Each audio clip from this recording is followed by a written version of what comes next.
Well, Glyn, following 2 tough matches up north, it's back to Plough Lane tomorrow. How's the squad shaping up? Yeah, good. We've got out on the grass today. I mean, it was underwater, it wasn't ideal, but yeah, we've got we're all fully fit, apart from obviously PK, Ben Hennigan. But apart from that, everyone's recovered and ready to go for a big game.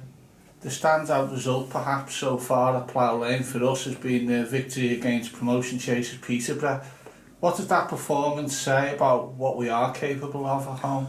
It's just, I mean, that performance is based on resilience and staying in games and putting bodies in the line, which we have been doing, but we're just unfortunately, there's we haven't quite been able to get that same level of defending, keeping the ball out of the net as such as we did do. It was a big part of our game. So it's something that we've looked at, something that we've seen and worked on, and it's just the fact that you just keep yourself in the game. Anything could happen, but it's just having that grasp and having that attitude of grabbing hold of what we've got and fighting like hell to keep it.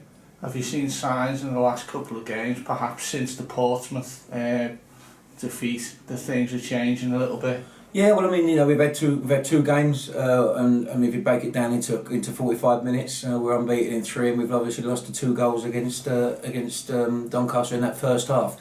And again, in that time we've created chances, and we're getting crosses in their box. We've got 31 crosses at Doncaster who win the game, and they're in the top of the league. So that's 31 crosses there, 28 at Crewe. We're getting the ball in the right areas. So with that amount of things going in their box, anything could happen. So we're going about it in the right way. It's just probably a little bit of nous, a little bit of communication, a little bit of intelligence to maybe not make the key mistakes that we're making.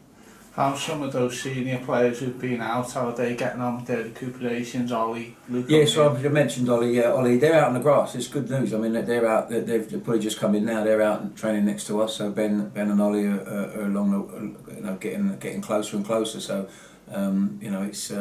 it's just how and when they're going to get in. Maybe I'm looking maybe a couple of weeks' time. Hopefully, that one or two, either both or one, will be available. And Luke, what's the situation with him? Well, Luke's fine. Yeah, Luke's fine. Luke had a slight strain again coming back and playing the last couple of games. He had a slight strain against Crewe, and it was just decided that it's one of them ones that if you carry on and you don't manage it, you could be out for another 2, 3, 4 weeks.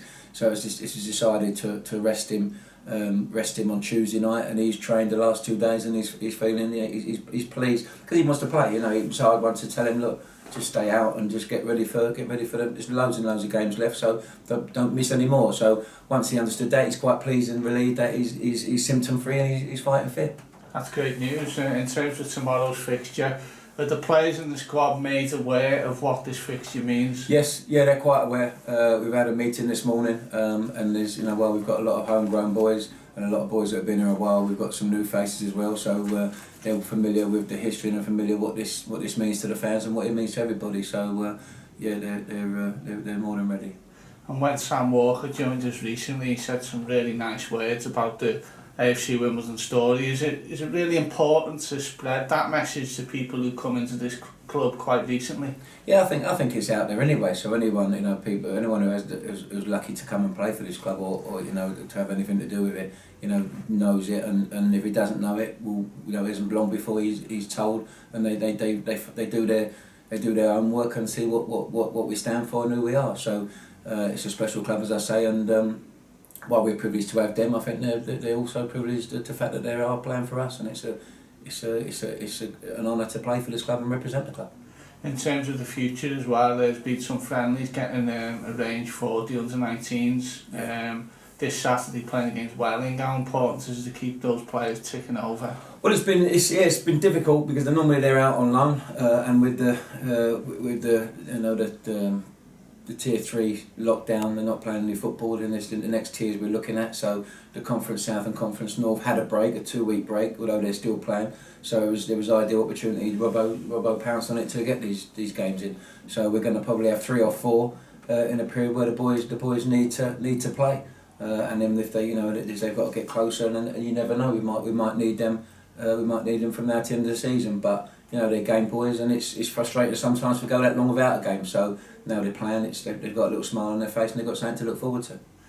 In terms of the club overall, Xavier Wiggins from the Don Sus put out a really upbeat message yesterday about everyone pulling together, the whole club.